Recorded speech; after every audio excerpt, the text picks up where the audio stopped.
تمشى إلى البغداد ولا تنسى إعمال الرباط إذا كنتم أمة محمد أديب السلام بالنشاط.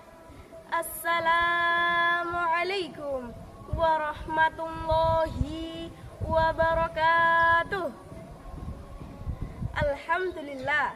الحمد لله الذي جعل القلم للكتابة والكتابة للقراءة والقراءة للمعرفة المعرفة للعبادة والعبادة lillahi ta'ala. Dewan juri yang saya takdimi, hadirin sekalian yang dirahmati Allah, seiring puji yang tak pernah henti hanyalah milik Allah yang maha suci. Senandung rindu yang tak pernah layu hanyalah milik Allah yang maha tahu. Segenap sanjung tertumpu hanya milik Allah yang maha agung.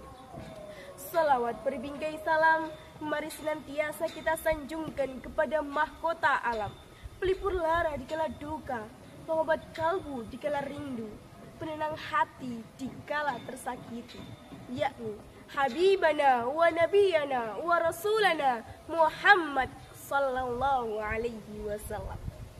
Saudaraku rahimakumullah, tak kenal maka ta'aruf. Pada kesempatan yang penuh berkah ini, izinkan saya, Sofi Aulani Swatin, menyampaikan pidato dengan tema pergaulan Islami tak terbatas ruang dan waktu. Berbicara mengenai pemuda, pasti identik dengan masa muda, masa yang hebat luar biasa, dikarenakan masa mudalah masa yang paling tepat, masa yang paling kuat untuk senantiasa taat kepada Allah sang pemilik nikmat. Hal ini seirama dengan pendapat seorang ulama tafsir Al-Quran, Syekh Abu Al-Fida Ismin Bil Kathir, menyatakan dalam kitab tafsirnya, syabban wa huwa quwwatu ba'da ta'at, bahwa masa muda adalah masa yang penuh kekuatan setelah sebelumnya berada di masa kelemahan. Sehingga pantaslah jika sang proklamator kita Bung Karno pernah berkata, "Give me 10 youth and I will change the world." Memberikan kepadaku 10 orang pemuda, niscaya akan kuguncangkan dunia ini. Hadirin rahimakumullah, masa muda merupakan nikmat dari Allah Subhanahu wa taala, di mana kita sebagai pemuda dianugerahi bentuk fisik yang kuat. Mata bisa melihat dengan tepat, tangan bisa mengangkat benda berat, kaki bisa berlari dengan cepat, wajah tampan dan cantik memikat. Maka pergunakanlah wahai pemuda Islam untuk senantiasa taat kepada Allah yang maha hebat. Sehingga jelas dan wajar jika pemuda memiliki peran yang penting dalam maju mundurnya suatu negara. Pemuda adalah tongkat estafet perjuangan di masa yang akan datang.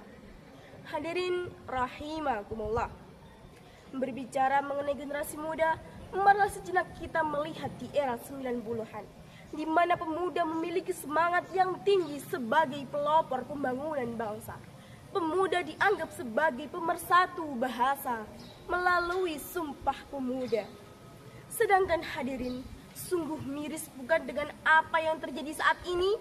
Kemerosotan moral kian merajalela, seolah-olah menjadi kultur dan budaya, bahkan menyampingkan antara yang hak dan yang batil. Dimulai dari pergaulan bebas yang tak kenal batas, pembunuhan keji dengan cara dimutilasi, rosok isin wis podo diobral, rame-rame joget tiktokan demi konten sing penting viral. Betul? Moco story WA kuat jam-jaman, moco Al-Quran motonen sepet kayak dilakban, ninggalin ibadah wajib ora wedi, kelangan sinyal 4G koyok ketekan malaikat curupati. Hadirin rahimakumullah, diakui atau tidak, dunia modern dengan kecanggihan teknologi memang membawa banyak dampak, baik dampak positif maupun negatif. Terlihat orang semakin hebat, informasi cepat kita dapat, berita mudah kita tangkap. Namun, dari dampak tersebut terlihat kemerosotan moral kian merajalela, tontonan menjadi tuntunan, kebaikan diabaikan, bahkan kemungkaran diagungkan.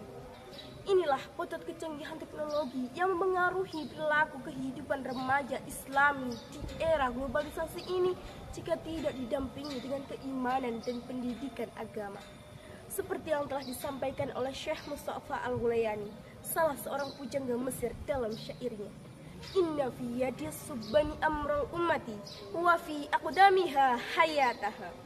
Sesungguhnya di tangan pemudalah urusan umat ini digenggam, dan pada kaki mereka pula hidup dan matinya umat ini.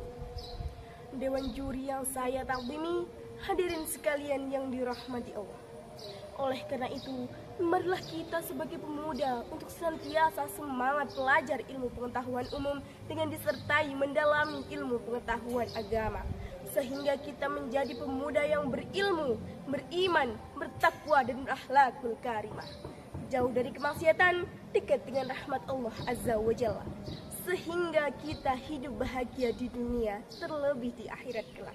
Amin ya Allah ya mujibas sa'ilin. Demikianlah pidato yang dapat saya sampaikan. Terima kasih atas perhatiannya dan mohon maaf apabila ada kesalahan.